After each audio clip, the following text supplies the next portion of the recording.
Invest कहाँ करना चाहिए फिर? इन्वेस्टमेंट करने के What should I avoid during investment? Investment में अवॉइड करने की most important thing I would say is panic selling. किसी की एडवाइस लिए बिना इन्वेस्ट करना। See there are some people investment करना चाहिए कॉस्मी वेल्थ के साथ। 110%। Hello everyone, my name is Devraj Solanki. And I am Shubh Bavishi. Welcome to Cosmi Wealth. Investment 101। तो शुभ, आज का हमारा टॉपिक है investment. How, when, where and why. बढ़िया। तो शुरू करते हैं। Why is it important? देखिए, इन्वेस्टमेंट कैसा है, आप इन्वेस्टमेंट को बैटिंग की तरह ले सकते हैं। अगर आप T20 खेलते हैं तो उसमें सिंगल डबल्स गुड, आप स्ट्राइक रोटेट करते हैं, you keep ticking on the score board, but you need fours and sixes. So those fours and sixes are investment. 1, 2, 3 तो जो आपका प्राइमरी सोर्स ऑफ इनकम है, that is 1, 2 and 3। That will keep your score board ticking, that will keep your house running, that will keep your income coming. But force and sixes are investments. जैसे आप invest करते रहते हैं, आपका पैसा आपके पैसे को खींचता है। That exactly is fours and sixes, and that is exactly why you need investment. Oh great. So invest कहाँ करना चाहिए फिर? इन्वेस्टमेंट करने के काफी सारे व्हीकल्स है आज। आप इंडिया में इन्वेस्ट करने के लिए you have equity, you have debt, आपके पास गोल्ड है, you have other instruments. That truly depends upon your risk appetite, your vision, your time horizon and many more factors.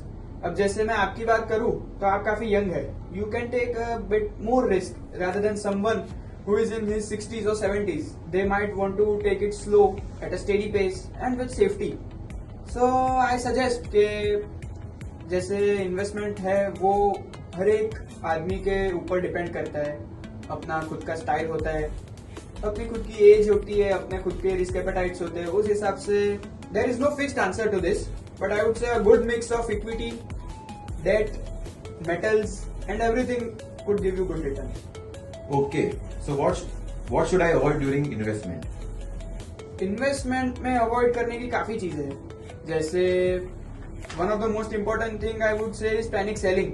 कि जब मार्केट गिरता है तो लोग इन्वेस्टमेंट्स को सेल ऑफ कर देते हैं। That is like, let's say आप लिफ्ट में हो और लिफ्ट ऊपर जाने के बदले नीचे जा रही है। आपने 10th फ्लोर क्लिक किया, लेकिन किसी ने ग्राउंड फ्लोर पे लिफ्ट बुला ली और नीचे गई लिफ्ट, तो क्या आप ग्राउंड फ्लोर पे निकल जाएंगे? नहीं ना। You wait, you let the person come in, you wait for 30 seconds more, then you go up with the lift, then you come out at 10th floor. तो उसी तरीके से जैसे कोई कभी कुछ मार्केट सेंटिमेंट खराब होने के कारण या ग्लोबली कुछ बैड न्यूज होने के कारण जब आपके पोर्टफोलियोज गिरते हैं, बी इट म्यूचुअल फंड्स और डायरेक्ट स्टॉक इन्वेस्टमेंट्स और एनीथिंग, तो I think you should not sell off your investment in that panic mode कि यार market is 2000 points down, Nifty is 2000 points down, my portfolio is 10 to 15% corrected, I should sell it. No, you should not. जो आपका गोल है, if you have invested let's say 1 lakh rupees, आपने गोल सोचा था कि I would pay off my higher education fees through it, और let's say ये जब तक 3 lakhs नहीं होते, आपने मॉनिटरी गोल रखा कि जब तक ये 3 lakhs नहीं होते मैं नहीं निकालूंगा, तो you should not. आपका फंड बढ़ते बढ़ते लाख से 1.5 लाख हो गया, फिर मार्केट में गिरावट आई तो वो 1,10,000 हो गया, तो आपने सोचा यार ये तो मेरे प्रिंसिपल वैल्यू से भी कम हो जाएगा, let me sell it off. तो I think that is one thing to be avoided. Second most important thing to avoid during investment is, I would say, neglecting your risk apatite.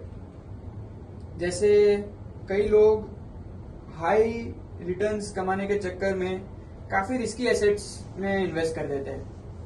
High returns का एक बहुत simple rule है, with high returns come high risk. जैसे कहते हैं with great rewards and responsibilities come together. Sorry, I miss that dialogue completely, but बस तो वैसे ही जैसे मैं बोल रहा था, बैक टू द टॉपिक के हाई रिटर्न्स के साथ साथ हाई रिस्क भी आता है। तो neglecting your risk is I think another mistake that should be avoided. And third and another one big mistake I would से कि किसी की एडवाइस लिए बिना इन्वेस्ट करना।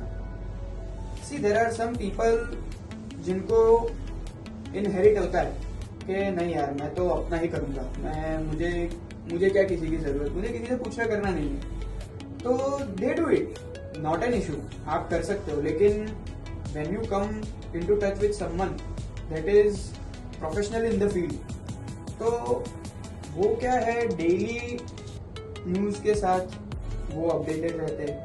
दे are into this market, they can know your risk appetite well if you make them understand it.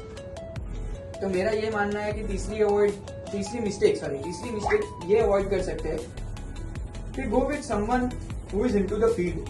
कि आपको ये लगता है कि यार वो मेरा पैसा ले लेगा, वो मेरे से ज्यादा वो कमा लेगा, वो ऐसा कुछ नहीं होता. If you go on the paper with the right person, I am sure you will earn more. तो ये 3 मिस्टेक्स जो मैं कहता हूँ अवॉइड कर सकते हैं. ओके, मतलब इन्वेस्टमेंट करना सही है. बिल्कुल सही है. हम इतनी एड्स देखते हैं, सब बोल रहे हैं म्यूचुअल फंड सही है, ये सही है, वो सही है. 100% आज की डेट में it is necessary, it is a must, I say. तो इन्वेस्टमेंट करना चाहिए कॉस्मी वेल्थ के साथ. 110%. Please everyone of you are welcome at Cosmi Wealth. Investment होगा सिर्फ कॉस्मी वेल्थ के साथ. अब